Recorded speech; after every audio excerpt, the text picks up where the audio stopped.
विधानसभा चुनाव को लेकर सियासी पारा चढ़ता जा रहा है। गली हो या मोहल्ले हो, बाजार हो या फिर चाय की थड़ी हो, बस चुनावी चर्चा ही देखने को मिल रही है।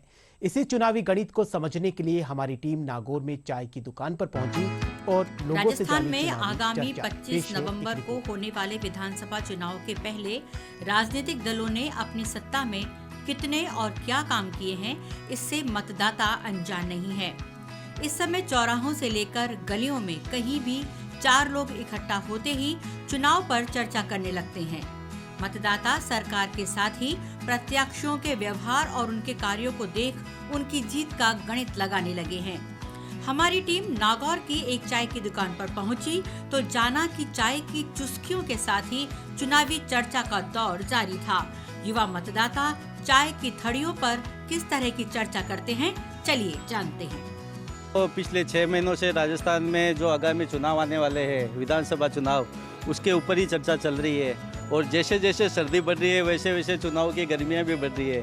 हर प्रत्याशी अपनी उपलब्धियां बता रहा है। कोई विपक्षी प्रत्याशी है वो उसमें कमियां निकाल रहा है।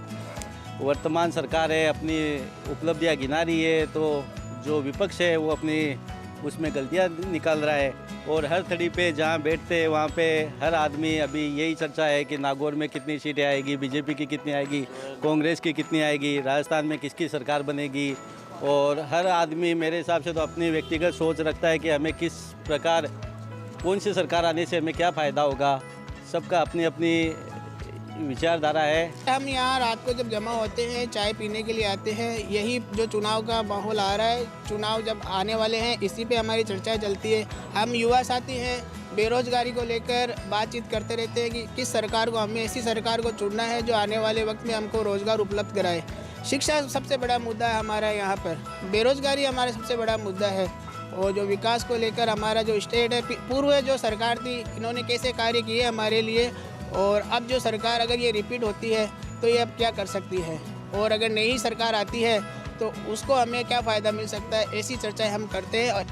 आपको बता दें कि नागौर जिले में 10 विधानसभा क्षेत्र हैं और इन सभी क्षेत्रों में कौन जीतेगा, किसकी लहर है और किसके साथ भीतर घात हो सकता है, किस पार्टी की कितनी सीटें आएंगी और कौन सरकार बनाने में निर्णायक भूमिका अदा करेगा, ये सब भी इन दिनों चाय की दुकान पर होने वाली चुनावी चर्चा में देखने को मिल रहा है। अब ये तक ऐसा है कि लोग दिन भर आते हैं, चुनावी माहौल है और बहुत अच्छा माहौल है और लोगों की अलग अलग प्रतिक्रियाएं हैं। कोई किसको वोट देगा, कोई किसको वोट देगा। मेरे पास बहुत सारे ऐसे लोग आते हैं जो बहुत उत्सुक है इस चुनाव को लेके और काफ़ी बढ़ चढ़ के हिस्सा लेंगे। और अब की बार माहौल भी बाहर ऐसा लग रहा है कि लोग बहुत सारा, मतलब ज़्यादा से ज़्यादा वोटिंग हो। 25 तारीख को मतदान होने वाला है और हमारे मोहल्ले थड़ी, चाय की थड़ी, और जैसे कि हर जगह पे यही चर्चा हो रही है कि वो जो खड़े हुए हैं 3 पार्टियों के मेंबर, उनमें हमारे को जैसे मतदान करना है और अच्छा माहौल है हमारा यहाँ। शहर के चौराहे हो या चाय की दुकान, चर्चा का विषय एक ही है, कौन जीतेगा। सबके अपने अपने दावे और गणित हैं। हर कोई उस प्रत्याशी की जीत की बात करता है जिसे वह वोट देना चाहता है और यही इन दिनों हर जगह चुनावी बहस का विषय बना हुआ है। दूरदर्शन समाचार के लिए नागौर से शब्बीर अहमद उस्मानी।